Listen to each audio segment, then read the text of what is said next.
Now, more stories, insights, and analysis of Illinois policy and politics. This is Illinois Rising, presented by the Illinois Policy Institute. Once again, your host, AM 560's Dan Proft. Dan Proft back with Ted Dabrowski, Vice President of Policy at the Illinois Policy Institute, on this edition of Illinois Rising. And Ted, 7,000 units of government just about in the state of Illinois, more than any other state in the nation by a wide measure. I think Texas is second, and they've got about half the number of local units of government with almost 4 times the population. So that gives you a little bit of sense of why we have such a heavy tax burden. It's the layers upon layers of government in addition to high rates like in property taxes. Not to mention corruption. No, not the corruption tax, of course. And why property taxes are so high in the state is because of the layers of local units of government that all take their share. And so Governor Rauner, along with his Lieutenant Governor Evelyn Sanguinetti, have pushed local government consolidation. This is normally a discussion about township government because there's some redundancy between township and municipal, township and village and city, and as well as township and county, local schools consolidating as well. But this is kind of an interesting case. Prospect Heights in northwest suburban Cook County, there is a kind of citizen initiative, if you will, to disband or dissolve Prospect Heights, the village, into neighboring villages. And it's being led by a former mayor with the opposition of the current mayor. So let's talk to the former mayor. He is Rodney Pace, leading the idea and the citizen initiative to dissolve the village of Prospect Heights, city of Prospect Heights. Rodney, thanks so much for joining us. Appreciate it. Thank you. And so give me the rationale for your decision to spearhead this effort to dissolve Prospect Heights. Well, Prospect Heights is a small community amongst 3 or 4 larger communities surrounding us. And it has, over the years, at times it's floundered, and we've had problems getting some of our infrastructure repaired and everything over the years, to where we've had to fight for road bonds and water in some of the areas. And we felt that it was time that we studied the thought that has been passed around the city for many years about being annexed by the communities around us.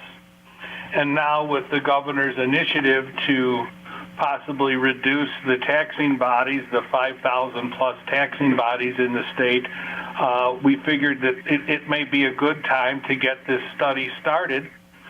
Even though Prospect Heights is doing well right now, and the roads have all been repaired and things are plinking along pretty well, we see in the future that the road bond money is going to be drying up, and we may start to slip back into the same shape we've been in the past. So with the community doing well, we figured this is a perfect time for us to study this and look at what it may save or what it may cost a resident, because we do have quite a few taxing bodies in our boundaries, with the fire district, the park districts, and the library districts, and the school districts, and we have Wheeling Township. I mean, these are all taxing bodies that we want to look at to see if we could possibly dissolve and to, work towards the governor's initiative. Rodney, this is really refreshing to hear somebody who's thinking a little bit differently than most cities and school districts and park districts. Virtually all of them say, hey, why don't we just raise taxes so we can pay for more and more, not only services, but salaries and pensions and things like that. Why have you guys taken the opposite route? Why not just pass more property tax hikes? And I understand that. I know the answer, but I'm curious to know, why is Prospect Heights different? Why are you guys thinking about consolidation as a solution?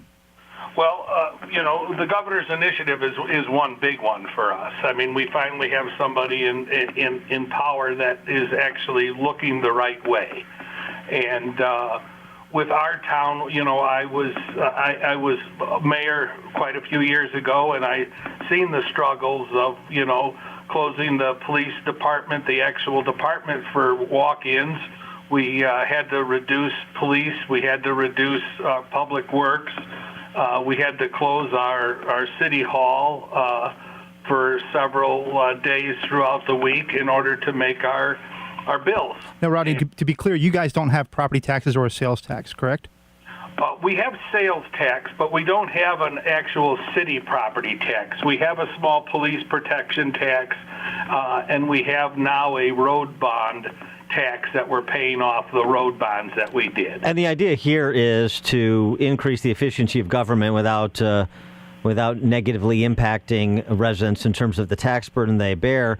Although it's not necessarily being well received in all quarters, the incumbent mayor in Prospect Heights removed you from the board of the Chicago Executive Airport, where I did my flight training, by the way, a lovely airport. But he was not a fan of your initiative to dissolve Prospect Heights and threw you off the board.